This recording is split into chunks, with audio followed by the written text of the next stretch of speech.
कि तुम्हें अब बालक हो डर नहीं लगता मृत्यु से। तुम ये सोच रहे हो नहीं, आदमी 100 वर्ष तो जीवित रहता ही है व्यक्ति, और जो यही आशा लेकर जी रहा था 20 वर्ष का मर गया, कोई 30 का मर गया, कोई 5 वर्ष का मर गया, उसको तो हम इत्तेफाक मानते हैं। तो वो इत्तेफाक क्या आप पर लागू नहीं हो सकता? वहां बुद्धि काम करती नहीं, क्योंकि हम अबोध बालक हैं। तो उसके लिए इस ज्ञान की आवश्यकता पड़ती है। फिर आपकी रुचि न्यारी बनेगी समाज से, और आपका रह रहकर सत्संग माने को दिल करेगा। जब आपकी रुचि संसारिक बकवादों से हटकर बीड़ी, शराब, मांस, तमाकू, नाचा गाना, बेमतलब की चोरी, हेरा फेरी, जारी और रिश्वतखोरी, इनसे हटकर आप सही लाइन पर आओगे तो अन्य व्यक्तियों को फिर अच्छे से नहीं लगोगे, न्यों कहेंगे मूर्ख हो गया। तो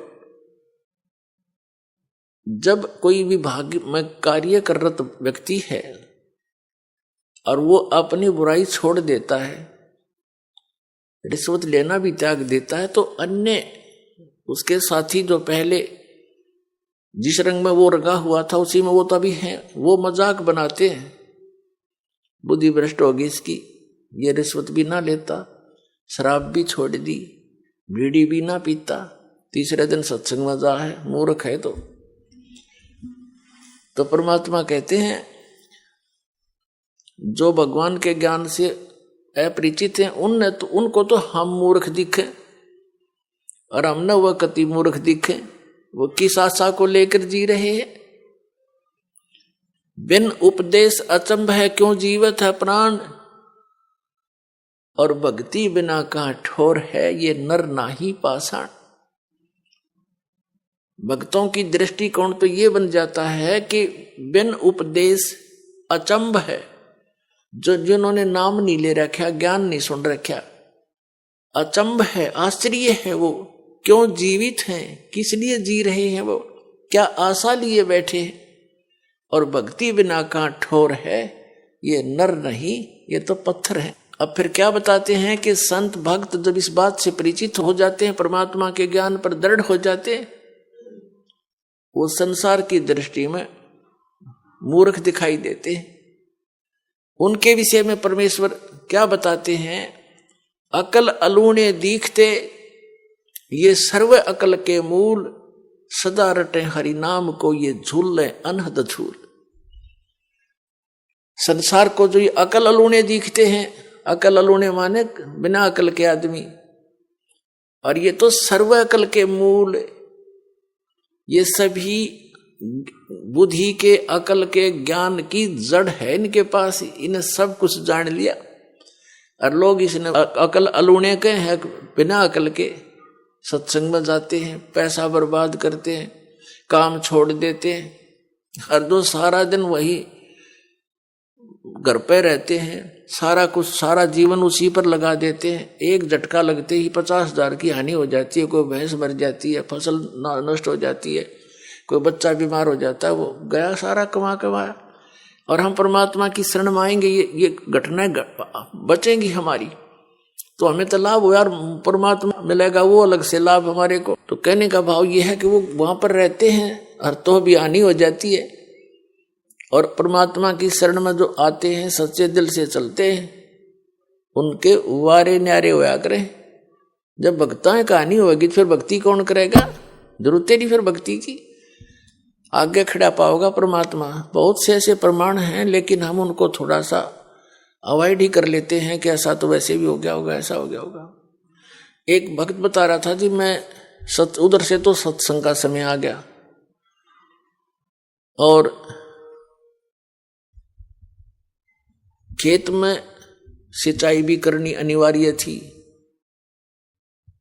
तो मैंने सोचा चल देखी जागी, बच्चों को कहा अभी देख लियो, टाइम मिले तो तुम अपना काम संभाल लेना। मैं यहां आ गया, सत्संग में आ गया, और जिस दिन मैं सत्संग में आया उसी दिन नहर से पानी लगाना था, वह नहर बंद होगी। किसी कारण से किताब ब्रीच होगी उसमें, जिस कारण से वह बंद होगी, कुछ भी कारण बना। चिंता तो सता रही थी कि पानी वार गया, उसका जमीन फसल खराब होगी। कोई बात नहीं, परमात्मा और देगा कि तक है, क्योंकि ज्ञान यहाँ आने से बहुत सांत्वना मिलती है इस आत्मा को जो सदा भटकती रहती है। सत्संग सुनकर 2-3 दिन वो गया, फिर वापस पता चला कि उस दिन नहर नहीं आई, पानी ही नहीं था। और 4 दिन के बाद फिर आ गई, और उसी के वार में आ गई, वो फिर पड़ गया 4 दिन के बाद। तो ये चाहे इत्तेफाक हो, पर उसका दृढ़ पक्का विश्वास हो गया कि सचमुच भगवान जो चाहे सो करते। तो इस तरह की घटना हमारा गेल घटा करेंगी, क्योंकि भगवान ऐसा ही काम करता है। अपने जन के लिए कहते 100 सिद्धर मैं करूं अपने जन के काज, एक मेरे ऊपर विश्वास तो करके देखो। एक प्रमाण है कि एक संत परमात्मा कबीर जी का भक्त था, और परिवार बड़ा हो गया, उसमें सेटिंग हुई नहीं उस समय, क्योंकि और लोग मानते नहीं थे। वो केरला हिमालय का बच्चा था, घर में भक्ति बन नहीं पा रही थी। उसने जाके एक एकांत स्थान पर वहां जल का देखकर व्यवस्था सी, और वहां अपना झोपड़ी डाल ली। वहां से फल फूल लावे, तोड़ के खावे, और अपना भक्ति करे, दिन रात साधना कर रहा था। एक दिन वो बीमार हो गया, और उसने सिद्धांत सा बना रखा था कि पहले मैं मुंह धोऊं, हाथ पैर मुंह धो करके फिर अपना अन्य काम करूं, ऐसा नियम था उसका। जब तक वो हाथ पैर मुंह कुरला वगैरह ना कर लेता था, तब तक उसने अपना नियम बना रखा था। बाकी जैसा भी, तो वो अन्य कार्य नहीं करता था, कुछ आहार भी नहीं करता था। वो एक बार बीमार हो गया, चलने में असमर्थ हो गया, और उसको नीचे जाकर के, काफी नीचे, पहाड़ से नीचे उतरकर ऐसे ऐसे घूमकर तालाब में जाना पड़ता था। वहां हाथ पैर मुंह धोता था, स्नान करता था, प्रतिदिन का उसका कार्य था।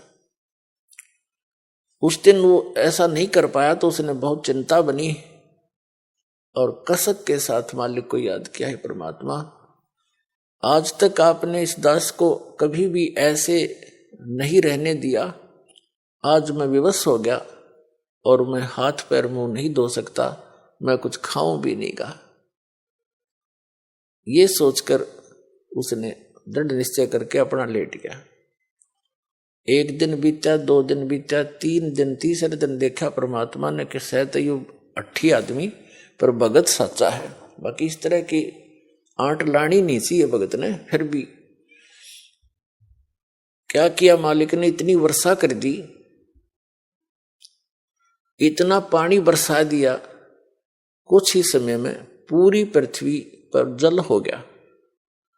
अब वहां जल तभी पहुंच सकता था जब पूरी पृथ्वी पर 200-300 फुट पानी खड़ा हो जाए।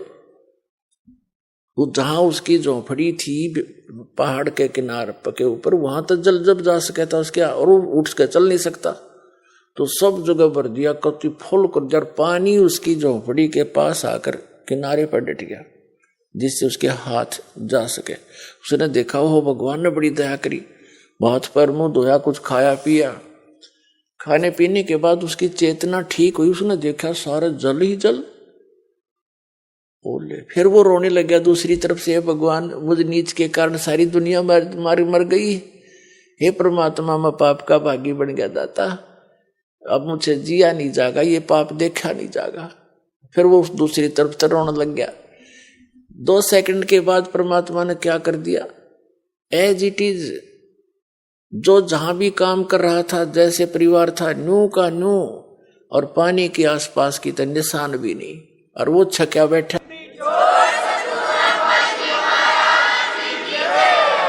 किसी को आभास भी नहीं होने दिया, और उसका पेट भर दिया। तब आकाशवाणी करी के भक्त, दारी मेरे संत की मोह से मिले ना अंश, और भला बुरा बाँचे नहीं। ये बकवाद इस तरह की आठ अडांस लावा नहीं, सोई हमारा वंश। अब उसके माध्यम से अन्य को भी शिक्षा दी परमात्मा ने कि ठीक है, जो मेरा भक्त धारणा कर लेगा उसके लिए मैं कुछ भी कर सकता हूं, पर थोड़ा बहुत सोच समझ कर डिसीजन लेना चाहिए तुम्हें।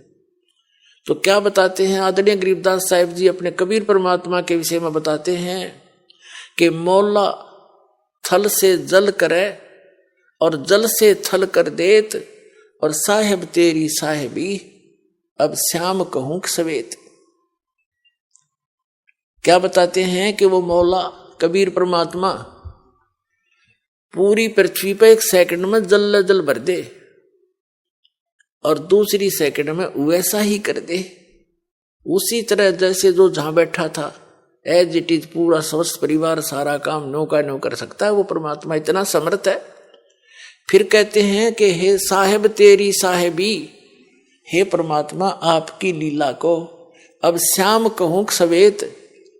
श्याम तेनो का अगर काला काला धन यानी काला आदमी है यो भाई निकम्मा, और सवेत नो का साफ आत्मा का आदमी है। अब कहते हैं तुझे मैं बुरा कहूं कि अच्छा कहूं।